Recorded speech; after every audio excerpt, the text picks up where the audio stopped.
Buenos días, señor Sánchez.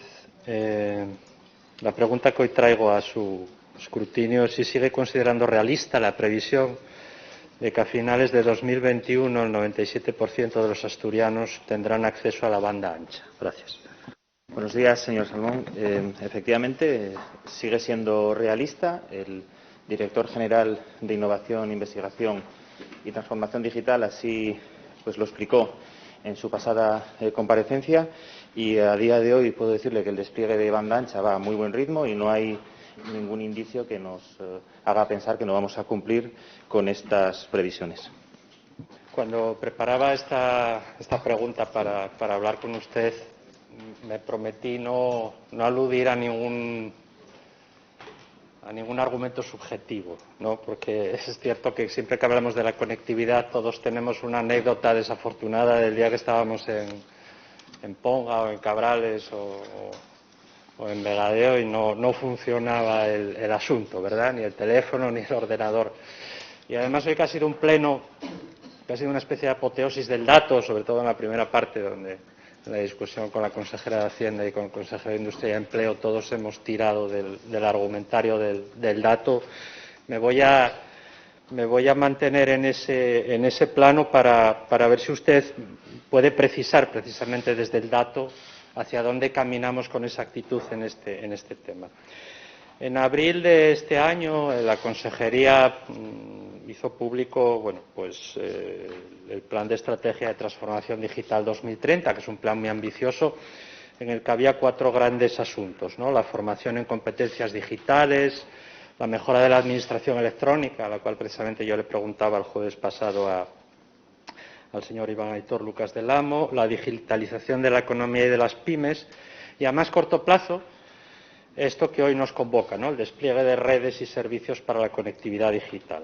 En ese momento fue cuando ustedes hicieron el anuncio de que a final de año, a 31 de diciembre, se contemplaba alcanzar ese 97%. Esto en abril del año presente.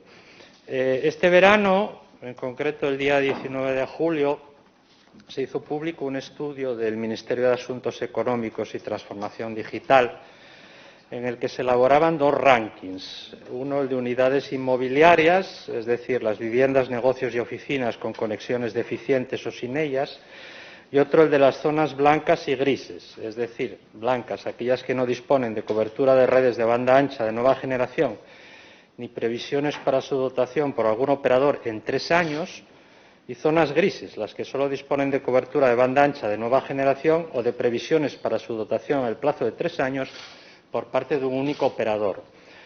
La verdad es que en los 2 rankings, salíamos en posiciones de cabeza, lo cual en este caso quiere decir de cola, ¿no? En el ranking de zonas blancas, en concreto, éramos la tercera región de España, con un total de 14.251 zonas blancas. Insisto que son datos del Ministerio. También figurábamos por debajo de la media española en porcentaje de conexiones con tecnología DSL, VDSL, etcétera, etcétera. Y la última noticia que yo tengo al respecto, muy cercana en el tiempo, de 19 de septiembre, que baja aún más al territorio, se refiere a al concejo estrella casi de esta legislatura, el concejo de Siero, ¿no? 957 áreas sin cobertura de banda ancha ni previsión de que algún operador dote estas zonas de servicio en un plazo de 3 años. Mi pregunta, sin ningún ánimo de verdad de polemizar más allá del dato, es si en el concejo de Siero tenemos esta situación que puede estar sucediendo en concejos de los que se habló el jueves pasado, que por su orografía, por su distancia y por sus condiciones per se dificultan enormemente estas estrategias, ¿no? Este es un poco el horizonte que me gustaría que clarificara, si es posible. Muchas gracias. Gracias, señoría, por su intervención. Bueno, esta aparente contradicción que usted ha basado, ¿no?, en un par de noticias, una de a principios de verano, otra de hace apenas 2 semanas. Como digo, es una aparente contradicción, puesto que entre medias lo que ha habido es un cambio de criterio metodológico en el Ministerio de Asuntos Económicos, de tal forma que en anteriores planes de extensión de banda ancha el criterio que se utilizaba para la definición de zona blanca era el de entidad singular de población, con lo cual podíamos tener una extrapolación y un cálculo muy preciso de a dónde podíamos llegar con fibra en este caso y cuánta población nos restaría, ¿no?, por llegar y por dotar de este servicio. En concreto, y una vez que se hubiesen desplegado los planes PEVA de 2018, 2019 y 2020, en Asturias, y así lo habíamos comunicado, quedarían 1.167 zonas geográficas en zona blanca, que se corresponderían con 13.000 viviendas o locales, y esto equivale, viene a ser el 3% de la población asturiana, ¿no? Esto es los datos que manejamos y, como digo, es lo que seguimos manteniendo en nuestras previsiones. Claro, con el nuevo criterio que adopta el Ministerio de Asuntos Económicos, extrapolar zona blanca a población es, voy a decir que es difícil. Es difícil. ¿Por qué? Porque lo que se ha hecho ahora mismo es que el listado de zonas blancas lo que incluye ya no son las unidades inmobiliarias, ya no son las entidades singulares de población, son referencias catastrales. Por tanto, como comprenderá, pues es complicado en realizar esta extrapolación. Lo que le voy a decir es válido para el concejo de Siero y para los restantes concejos que tienen zonas blancas. Entonces, a mí me gustaría ponerle pues, un ejemplo, ¿no?, de este cambio de criterio. Lo traigo impreso en algún lugar, aquí. Esto es un ejemplo de zona blanca, ¿vale? Un ejemplo, pues tiene este color.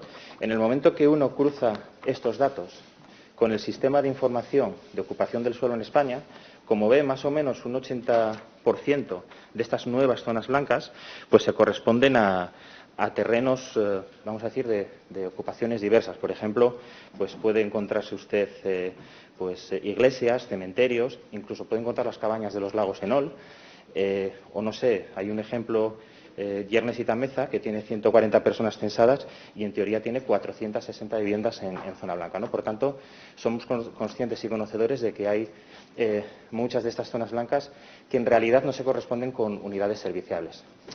A mí me gustaría concluir como empecé. Nuestras previsiones siguen siendo la de, una vez que se completen estos planes de banda ancha, que solo quede un 3% de la población asturiana, ¿no?, en esta zona blanca, pero desde aquel día hasta hoy incluso la previsión es todavía mejor, porque sabe que actualmente está pendiente de resolución el nuevo plan de extensión de banda ancha, que ahora va a pasar a llamarse Plan Único, y que en este plan Asturias ha sido la segunda provincia que más presupuesto va a llevar. Es 12,2 millones de euros, para el que se nos exige llegar a 13.189 unidades inmobiliarias, que, como ven, no difiere mucho de los cálculos que habíamos anunciado. Gracias. ¿Vale? Por tanto, yo creo que perspectivas de cumplir las previsiones. Muchas gracias.